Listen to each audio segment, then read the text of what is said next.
Hello everyone. I want to say this quick already that this is not the complete video. I'm not gonna explain every single of the things. I had the plan in first, but I have something else to do. So I want to try to do these quickly videos and give quickly information and experience after hundreds of the games. I got inspired to try to play the Garchomp from my one student. Ask me about Garchomp in the next format. I tried for fun and now I was really excited about to play this. I'm not guaranteed to play this the regional championships, but I want to work this list because there's a lot of people who like the Garchomp and I wanted to help them. And I'm very sorry, there is a lot of people. I'm very sorry that I didn't answer many of the people's questions because there is so many questions and there's like 100 and I shall have to use all of the time for answer those questions. So sorry for no answer to questions, but in this YouTube channel, this YouTube video comments, I try to answer your questions much as possible. But yeah. Let's start to talk about this. I have played like 4-4-3 lines. I never tried to play 2, but if you have tried and it's worked consistently, then keep on it. Because you always have one spot to play something else. And then I have played 4-3 lines. This is just a different art because I lost one Roselia and also it's very good mark to try out that how many times you use that fourth Roselia. My theory to play for is not just the consistent things. There is one theory is that after you evolution TM to your Gible's the Gabite and you play only 3 in the list, you price one and this getting the knockout. So you have only one Roselias in left. So you are not guaranteed easily to get double Roselia anymore. You can Arven looking for a stretcher, but you want to play Lillies instead. So it will be really cool if Buddy-Buddy Poffin are looking for the extra Roselias. So this is like my theory to play 4 Roselias in here. And then 3 Roserades. I don't have tried much to play like low counts like 2 Roselias, Roserades things. I don't have tried that. Because I just wanted to play a lot of damage boost as possible for fun, you know. Best supporter is Arven, looking for Buddy-Buddy Poffin and Evolution DM, but if you have Buddy-Buddy Poffin but no energy, you can looking for Fighting Gong with Arven. It's cool. I played 3 Lillies, but because I had secret box in my list. But now I don't have. And also if you play 3 and with Lillies, and you get Lillie to your hand after knockout the first Pokémon with Garchomp, then you are not guaranteed to get any of the turns the 8 cards with Lillie. So when you play for, you help to increase the odds to get Lillies earlier, to draft 8 cards, and Lillies is absolutely amazing card in evolution decks. And also many other decks. And for boss, because there is a lot of matchup, where you can bench Roserades because can't retreat luck. So that's why I like to play 4 damage boost and 4 boss to looking for like knockout Monkey Dories and tiny hit points what are easy. Easier to knock out with the first attack. To make sure you don't discard energy and you don't need to evolve Roselias to Roserades against can retreat luck like Crimsonal, Evil Talk, and Dracapult sometimes can play Maractus, who knows. And then to Iono, you don't want to play that early. You want to play Arven and Lillies instead, but you want to have anti-strap card. Because some points opponent have the better board state than you, so you have to anti-strap them and put this one, the attack in. 400 hit points and anti-straps. So you increase odds to winning the games when you are losing. And to Hilda. Hilda is looking for Neo Upper Energy. It's any of the energy for state 2 Pokémon. It helps you one KO, even you are 0 energy in the field, then you're guaranteed to knock out easier anything with the Draconic Buster. And also sometimes in the mid or late game when you don't have Gabites anymore in the field because they got knockout or you evolve them to Garchomp. So Hilda can randomly looking for the evolution Pokemons like Roserade, new Garchomp. Sometimes also Hilda can helps you to get Gabite in the field if you fail to get evolution TM. But like, I don't play Hilda because it helps to increase the odds to find evolution Pokemon, because when you play only 2 Hilda, it's very hard to get in the hand consistently. But then the bigger reason to play Hilda is to looking for the Neo Upper Energy and randomly evolution Pokemons. When you play Arven Lilies and you start to attach Fighting Energy in the first, then you have thin your deck thinner now. Then it's easier to find the Hilda, but looking for Neo Upper Energy. And then I play 4 Buddy-Buddy Poffin best Pokemon Ball in Garchomp deck, looking for any single of the Pokemon in the I mean every single basic Pokemon. And then Fighting Gong, I tried to play 4, but it was definitely too much.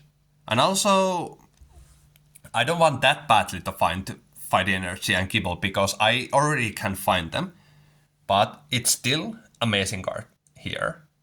It makes this deck a lot of better because you still want to find basic energies easier as possible, and also helps to get the Gibles.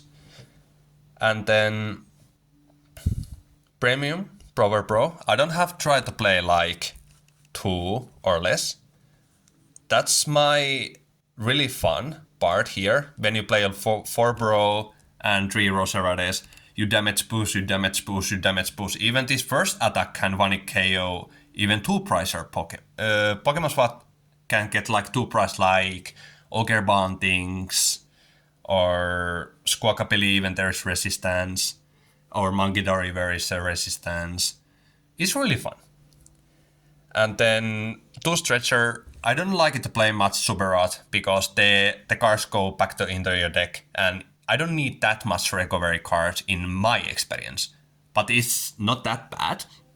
And also I want to get Stretcher like energy discard pile back to my hand. Sometimes Roserades, sometimes Garchomp to help the control in the game. 1 Candy. I have tried to play 2 Candy, but like it was a little too much. Candy, the point is that sometimes you fail to get evolution TM, but you can like Arven Garchomp and start attacking early if you fail to get evolution TM, so it gave you a chance to still get back to the game even you fail to get evolution TM. And also in the late game, sometimes I have the games where I get Gabite, but I have the Gibles in the field. I get the Gabite looking for the Garchomp and Arven looking for Candy. It's very cool. Something like those games happen sometimes. 1 Counter Catcher. I started to test this deck with 2 Counter Catcher because it's amazing card like against Racing Bolt. Looking for easier after opponent knock out you with Baby Bolt or Fan Rotom. Then you can like Counter Catcher Ogreban and hit Garchomp the first attack for this to knockout. It means you can go 2-2-2 price map easier when they go 1-2-2-2, you know. But when I play a lot of games, it's like mostly of the times 2 Counter Catcher was too much. I don't use them that much. So I tried to play only 1 now. It was good. Always day 2 decks like to play Counter Catcher, like Gardevoir like to play Counter Catcher, Grimmsnarl like to play, Dracapult like to play, why not Garchomp? But yeah. Then 2 Evolution TM, you know, I don't remember when any of the decks play 3 or 4. And this is what many people ask me. Only 2. My experience, it doesn't matter. Do I, in first Garchomp, do I put this one here? Because Many matchup still two-shot you anyway, but they don't one-shot you. I mean, like, there is a lot of matchup where they two-shot you anyway, but not one KO this in very early. I didn't see necessary to force myself to get this here already. And I don't care if you knock out my first Garchomp.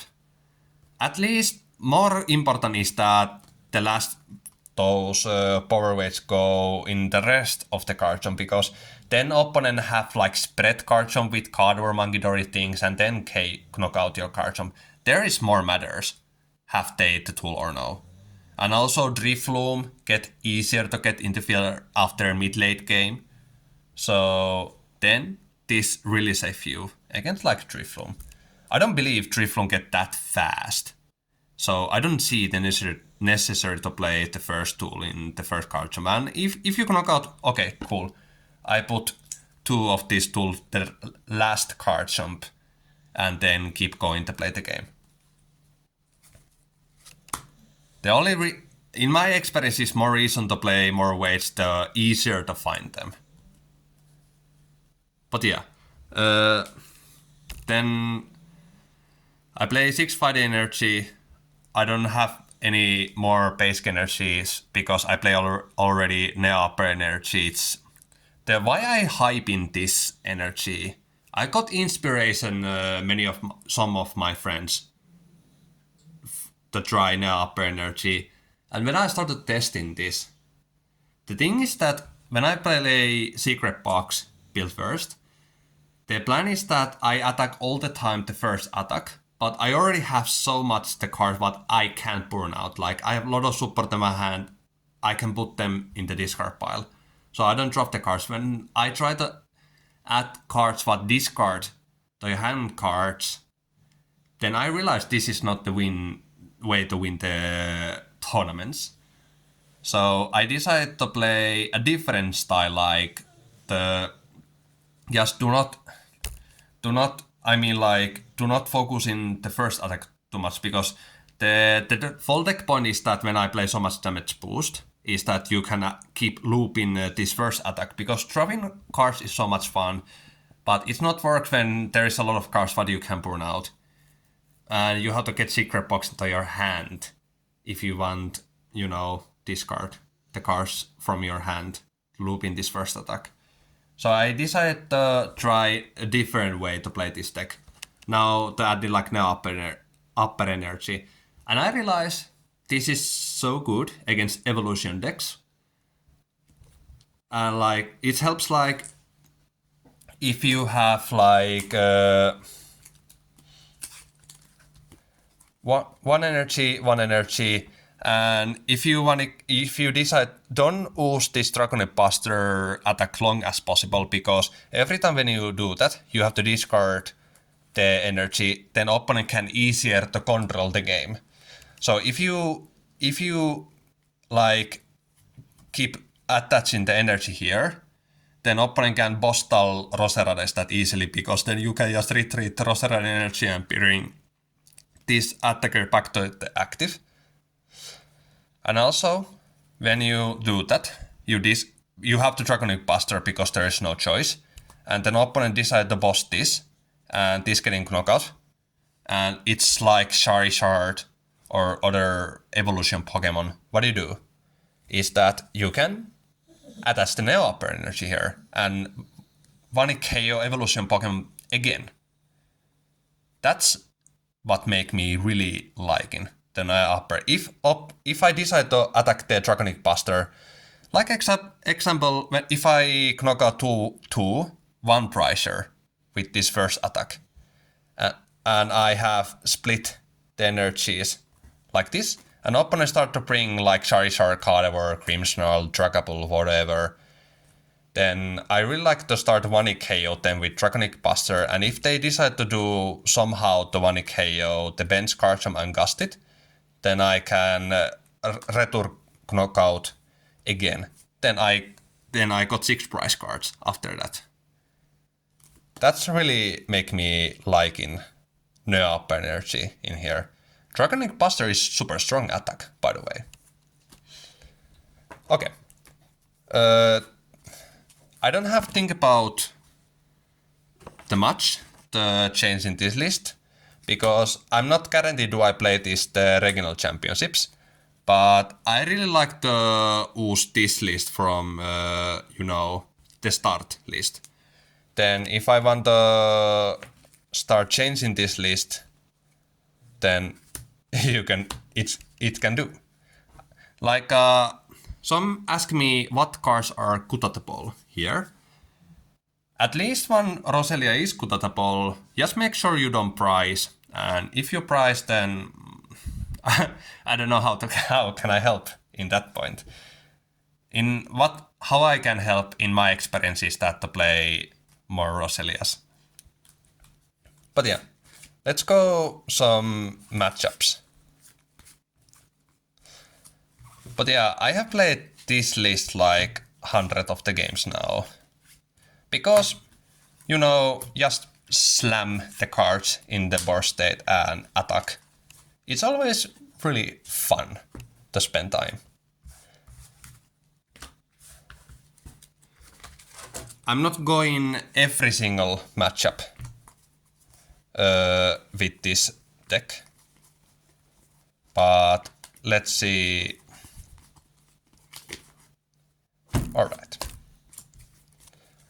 Alright, like example.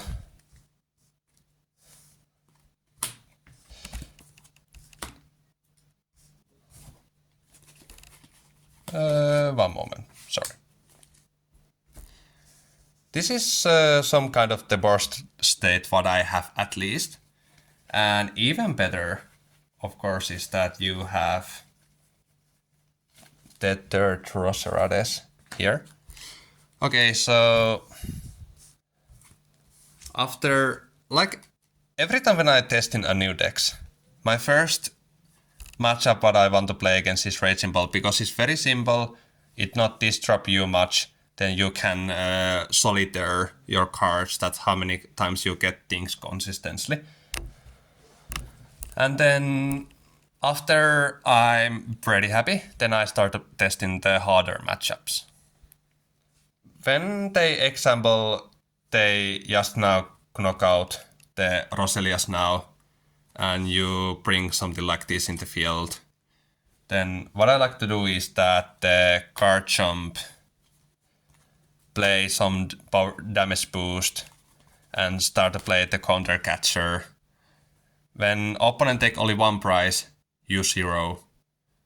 And you play counter catcher or boss to looking for like Ogreban. They knock out this, then you have 4 prize, opponent have 5. And this Ogreban, if opponent play new one, if opponent put 3 crash energy here and you have only 1 energy here, it's only 300 damage. So this need 4 crash energy to knock out this. And if you have this, it needs 5. But if they play Yamin Tower, this does nothing. So I don't like to play that much the tools. Also because of Yamin Tower. And because this is so hard to knock out back anyway. This needs literally 4 crash energy to knock out the Garchomp. So like, I don't need this that much. I need just consistently the price mapping. And even they get 4 crash energy here and knock out. Then I just bring the new Garchomp and keep price mapping. And this is so low hit points that I can just Roserades and damage boost and first attack and 1 KO again. And if they bring the Bolt or something else, the 1 KO, you can just put the Neo Upper Energy also. The return knockout easier. And then what else? What else we have here? We have Dracapult. This is a Dracapult EX. I got this birthday gift from Arni Karjala. Very nice from him. This is my favorite Pokemon from local events. I won some local event with the Dracapult Inteleon. This was really cool. Against the Dracapult, what do you like to do in the first day? Bring the itchy ballens, so you can just knock out the itchy ballens and keep the attaching the energies there, and then they start a abandon dive. Yes, this is the question now where people ask me about the Spiritomb. I don't play Spiritomb here. It's very true. If they abandon dive this and this, you can 1 KO. You can also 1 KO with the Garchomp, the Dracapult EX. And if you have the second Garchomp with the Neo Upper Energy, you can just knock out with the Garchomps, the Dracapult. And also, if you bring now the Spiritomb to knock out now the Dracapult, and they just gust this and knock out this because there's a lot of damage, then you have no damage in the field, so Spiritomb not do much damage at all anymore after that. And also, Spiritomb not works every time against the Dracapult, because if you have like Roselias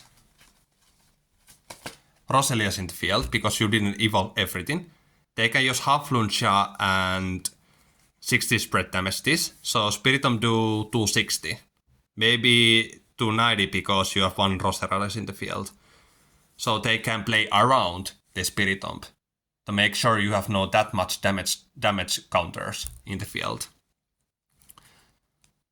So like Spiritomb only works if you evolve at all of your Pokémons and they have to do 260 to you.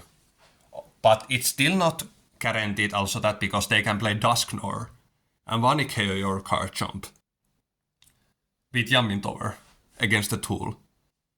So like I don't see I use this much cards at all. There is some games it will be, but I don't care about it, because that's not happened too many times in my experience. Bye. And then what next? Okay, this is also one matchup where I got a lot of questions. There is Grimmsnarl, Frostlass, Mangidories, and those things. What you like to do is that... I lost my Roselia somewhere. Okay. This is also fine. You can bench Roselias, but don't evolve any of those. Evolve them all in the last turns as possible, because if you evolve that and they evolved all that, they can just Frostlash your burst state and you lost, because you don't play Switch Effect. And even you play Switch Effect, they can stretch your Evil and Gust back to your Roserade and game is done. So what you like to do is you want to bench Roselias because they don't get damage from Frostlass. And what's your game plan? This is a little annoying, but this is how I won the games. Is that I already get some prize because there is evolution things happening like that. But like, this is the reason why I like to play the 4 power and 4 boss. You can start the price map in the Frostlass, then they have no damage to spread. And I don't care if you knock out with my first Garchomp with Shadow Bullet. And when you do that, you put the new one, and then you put the tool there, because then Devolution play in the late game is harder. I think it's fine to let opponent knock out 1 Garchomp. At least make sure that your next Garchomp is still alive. And after you, and because if there is no easy prize like this, then you want to play a boss again, the Magidori, where you need a more damage boost because you don't want to discard your energies, and also you want to keep the drop the cards. And then when you have a lot of energy, like everywhere have some energy, and even better actually is that you have Neo Upper Energy here with the Garchomp and the tool. Then even they Gustal something. And I mean, like, they can do that. At least I like to guarantee it for that I always have. After I mean, okay, I think I shall explain this somehow better. But yeah, what I like to do in the first is that I just boss easy price like Frost Slash done, Monkey done, then start the 1 KO, and making sure I have Neo Upper Energy here. Then I'm guaranteed for retreat if they boss-stall, whatever, or attacking.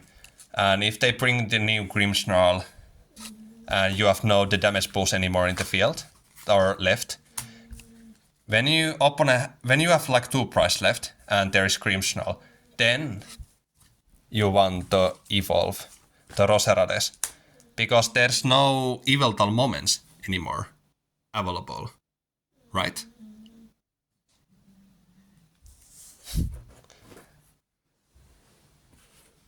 And then let's go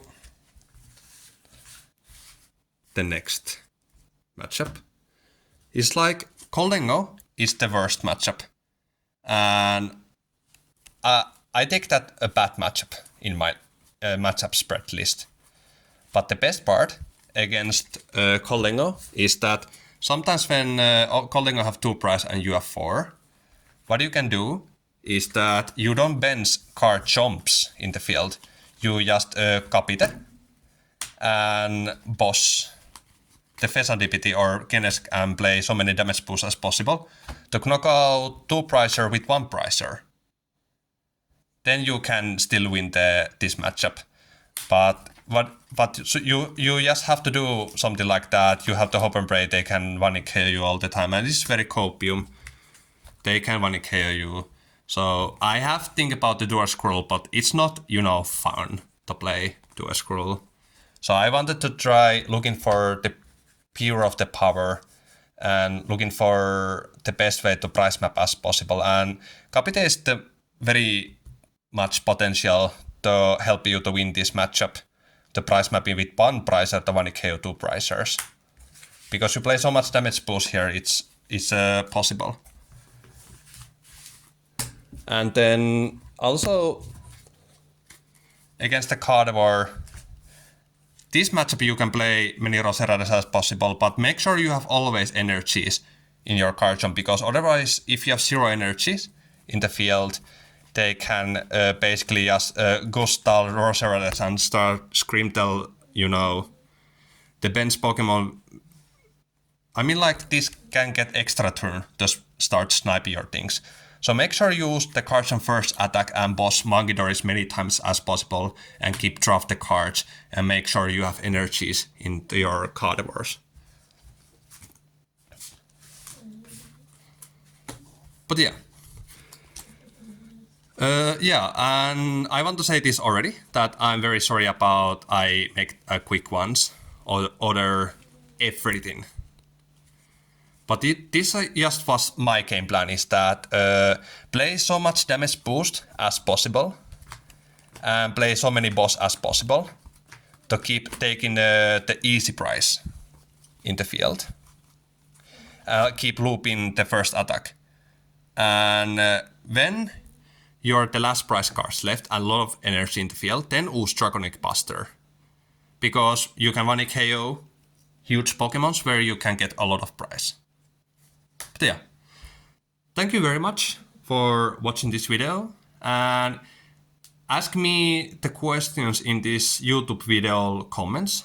I try to see them comments and answer your questions.